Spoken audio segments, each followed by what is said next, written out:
Hi guys, మన ఇంట్లో ఉన్న వస్తువులతోనే సింపుల్గా టేస్టీగా ఫ్రూట్ అండ్ నట్ కేక్ ఎలా తయారు చేసుకోవాలో చూపిస్తున్నాను. మనం బేకరీలో కొనుక్కుంటే 1 డేస్ 2 డేస్లో పులిసిపోద్ది. అదే మన ఇంట్లో తయారు చేసుకుంటే 10 డేస్ వరకు నిల్వ ఉంటుంది.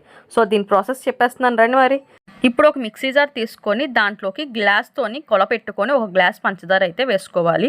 మీరు ఏ గ్లాస్తో కొలపెట్టుకుంటున్నారో అదే గ్లాస్తో మైదా కూడా వేసుకోవాలి. నేను చిన్న సైజ్ గ్లాస్ అయితే కొలపెట్టుకున్నాను.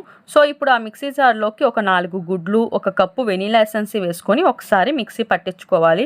మనం ఏ గ్లాస్ కొలత పెట్టుకున్నామో అదే గ్లాస్తో ఒక గ్లాసు మైదా, ఒక స్పూన్ ఆఫ్ బేకింగ్ పౌడర్ కూడా వేసుకొని ఒక్కసారి జల్లించేసుకున్నాను. ఎందుకంటే ఏవైనా పురుగది ఉంటుందని ఒక్కసారి జల్లించుకొని ఆ జల్లించిన పౌడర్ అంతటినీ కూడా మళ్ళీ మిక్సీ పాత్రలోకి అయితే వేసేసుకుంటున్నాను. సో దాంట్లోకి ఒక గ్లాస్ పిండికి ఒక గ్లాసు నెయ్యి కూడా వేసుకొని ఒక్కసారి అయితే మిక్సీ పట్టించేసుకోవాలి. ఎక్కువసేపు మిక్సీ చేయొద్దు, ఉండల కింద అయిపోద్ది. ఒక్కసారి మిక్సీ చేస్తే సరిపోద్ది. ఇప్పుడు మనం కేక్ దేంట్లోనైతే బేక్ చేద్దాం అనుకుంటున్నామో దాంట్లోనైతే కొద్దిగా నెయ్యి రాసుకోవాలి. ఎందుకంటే కేక్ ఈజీగా వచ్చినందుకు కొద్దిగా నెయ్యి కానీ మైదా పిండి కానీ కొద్దిగా వేసుకుంటే సరిపోద్ది. ఇప్పుడు మనం ఆ బ్యాటర్ని కూడా దాంట్లో వేసేసుకొని నా దగ్గర అయితే కేక్ గిన్నె అయితే ఉంది. సో నేను దాంట్లోనే చేసుకుంటున్నాను.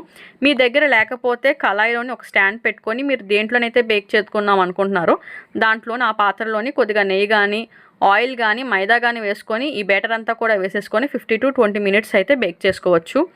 ఒక 5 మినిట్స్ తర్వాత ఈ బేకింగ్ అంతా కూడా కొద్దిగా ఫోమ్ కింద వస్తుంది. అలాంటప్పుడు మీరు కొద్దిగా టూటీ ఫ్రూటీ, జీడిపప్పు, కిస్మిస్ కూడా పైన వేసేసుకొని 15 to 20 మినిట్స్ అయితే బేక్ చేసుకోవాలి. సో ఇలా గోల్డెన్ కలర్లో వచ్చేస్తే కేక్ అనేది రెడీ అయిపోయినట్టే. మీకు అది కూడా తెలియాలంటే ఒక చాక్ని లోపలికి ప్రెస్ చేస్తే ఆ చాక్ అన్నది కేక్ బ్యాటర్ అంతా ఏమీ అంటుకోకుండా ఉంటే కేక్ అన్నది ఉడికిపోయినట్టే. సో ఇలాగ మనం ఈజీగా కూడా రివర్స్ చేసుకుంటే మనకి ఎక్కడ అంటుకోకుండా కేక్ అన్నది ఈజీగా వచ్చేస్తుంది. సో ఇలా కట్ చేసుకొని మనం స్టోర్ చేసుకుంటే 10 to 15 డేస్ వరకు కేక్ అన్నది అసలు పాడవదు. టేస్ట్ అయితే చాలా బాగుంటుంది. మీరు కూడా ఒకసారి ట్రై చేసేయండి. దీని టేస్ట్ చూసి మళ్ళీ మీరే నాకు కామెంట్ చేస్తారు బాగుందని. Bye bye.